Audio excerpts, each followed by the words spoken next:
పశ్చిమ గోదావరి జిల్లా మొగల్తూరు మండలంలోని కోట వద్ద ముఖ్యమంత్రి చంద్రబాబు ఉప ముఖ్యమంత్రి పవన్ కళ్యాణ్ చిత్రపటాలకు మహిళలు పాలాభిషేకం చేశారు. ఎన్నికల్లో ఇచ్చిన హామీలలో భాగంగా ఎంతమంది పిల్లలుంటే అంతమందికి ఒక్కొక్కరికి 15,000 రూపాయల చొప్పున తల్లికి వందనం పథకం ద్వారా తల్లుల ఖాతాల్లో జమ అవడం వల్ల తల్లులు హర్షం వ్యక్తం చేశారు. ఈ సందర్భంగా వారు మాట్లాడుతూ కూటమి ప్రభుత్వం సంక్షేమ పథకాలకు పెద్దపీట వేసిందని, ముఖ్యమంత్రి చంద్రబాబు, డిప్యూటీ సీఎం పవన్ కళ్యాణ్లకు ధన్యవాదాలు తెలిపారు.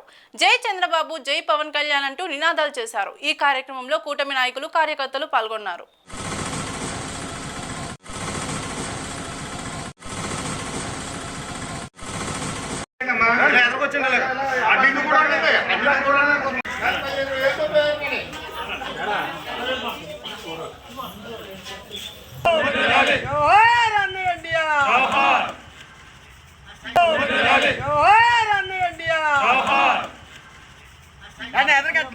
పిల్లలు ఆడళ్ళు అందరూ వచ్చిన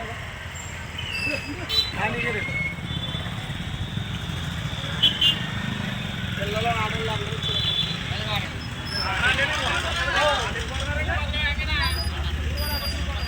అలాగే వచ్చండి సత్యనారాయణ గారి పైకి.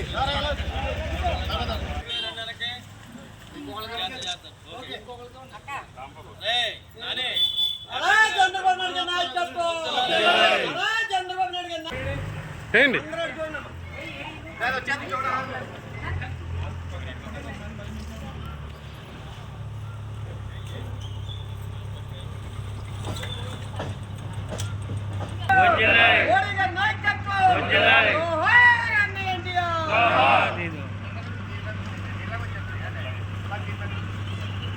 చూడండి అలాగా రాజశేఖర్ ఏంటి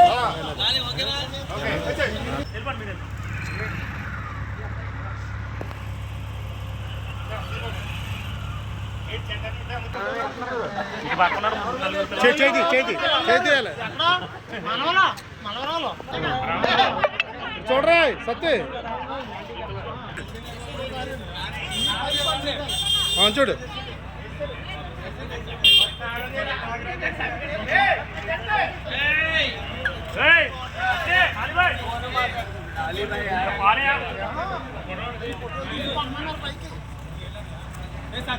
తీసానండి. చంద్రబాబు గారు ఎన్నికల్లో ఏమైతే హామీ ఇచ్చారో తల్లికి వందనం మా ఇద్దరు బిడ్డలకే పడినాయి. చాలా ఆనందంగా ఉంది. అలాగే గ్యాస్ డబ్బులు కూడా 2 కోట్లు మాకు పడినాయి. ఆనందంగా సంతోషంగా ఉంది. ఏదైతే హామీ ఇచ్చారో ఇచ్చిన మాట నెరవేర్చారు. చంద్రబాబు నాయుడు గారికి, పవన్ కళ్యాణ్ గారికి కృతజ్ఞత వందనాలు. పాలాభిషేకం మా కోటకాడ జరిగింది. చంద్రబాబు నాయుడు గారు, పవన్ కళ్యాణ్ గారు మరి ఏం హామీలు ఇచ్చారో ఆ హామీలు మరి ఇచ్చిన మాట ప్రకారంగా నెరవేర్చుకుని తల్లికి వందనం మరి అన్న ప్రకారంగానే ఇద్దరు బిడ్డలకి పడినవి. అలాగనే గ్యాస్ డబ్బులు కూడా పడినవి. అలాగే ఇచ్చిన ప్రతిదీ నెరవేరుస్తానని ఇచ్చిన మాట ప్రకారంగా ఆయన నిలబడినందుకు ఈ రోజు ఇక్కడ పాలాభిషేకం జరిగింది. మా మహిళలందరూ కలిసి కోట దగ్గర మరి చంద్రబాబు నాయుడు గారికి, పవన్ కళ్యాణ్ గారికి పాలాభిషేకం ఆదరించింది.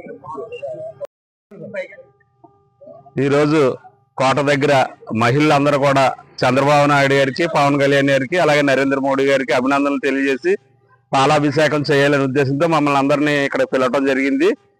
దానికి కారణం ఏదైతే ఎన్నికల్లో హామీ ఇచ్చారో చంద్రబాబు నాయుడు గారు, పవన్ కళ్యాణ్ గారు తల్లి వందనం పేరుతో ఎంతమంది పిల్లలు ఉంటే అంతమందికి 15,000 వేసి చొప్పున వేస్తానని ఆ రోజుని మాట ఇవ్వటం జరిగింది. ఆ మాట ప్రకారంగా రాష్ట్రం ఎన్ని ఇబ్బందులు ఉన్నా, కష్టాల్లో ఉన్నా అనుకున్న ప్రకారం వాగ్దానాన్ని నెరవేర్చిన భాగంలో ఈ రోజు 4 పిల్లలు ఉంటే 4కి 4 15,000, 2 ఉంటే 2కి, 3 ఉంటే 3కి వేయటం జరిగింది. దాంట్లో భాగంగా ఇవాళ మహిళలందరూ పెద్ద ఎత్తున వచ్చి కోటకాడ పాలాభిషేకం చేసి ఆయనకి అభినందనలు, కృతజ్ఞతలు తెలియజేయడం జరిగింది. అలాగే గత ప్రభుత్వం అన్ని రకాలుగా సర్వనాశనం చేసి ఈ రాష్ట్రాన్ని 20 సంవత్సరాలు వెనక్కిగట్టేయడం జరిగింది. అయినప్పటికీ చంద్రబాబు నాయుడు గారిని నమ్మి, పవన్ కళ్యాణ్ నమ్మి ఈ రోజు రాష్ట్రాన్ని అత్యధిక మెజారిటీతో గెలిపించడం జరిగింది. దాంట్లో భాగంగా ఇచ్చిన హామీలన్నీ నెరవేర్చి ఈ రాష్ట్రాన్ని అభివృద్ధి బాటలో పెట్టి, అదేవిధంగా సంక్షేమ పథకాలు అభివృద్ధి సంపాదనలో వెళ్ళేలాగా ఎన్ని ఇబ్బందులున్నా, కష్టాలున్నా ఏదైతే హామీలు ఇచ్చారో అవి నెరవేర్చడం కోసం ఆహర్నిశలో పనిచేస్తున్న నాయకులిద్దరికీ కూడా మేము కూడా అభినందనలు తెలియజేస్తున్నాం. ఎన్ని కష్టాలున్నా హామీలు నెరవేర్చి ఈ రోజు రాష్ట్రాన్ని ముందు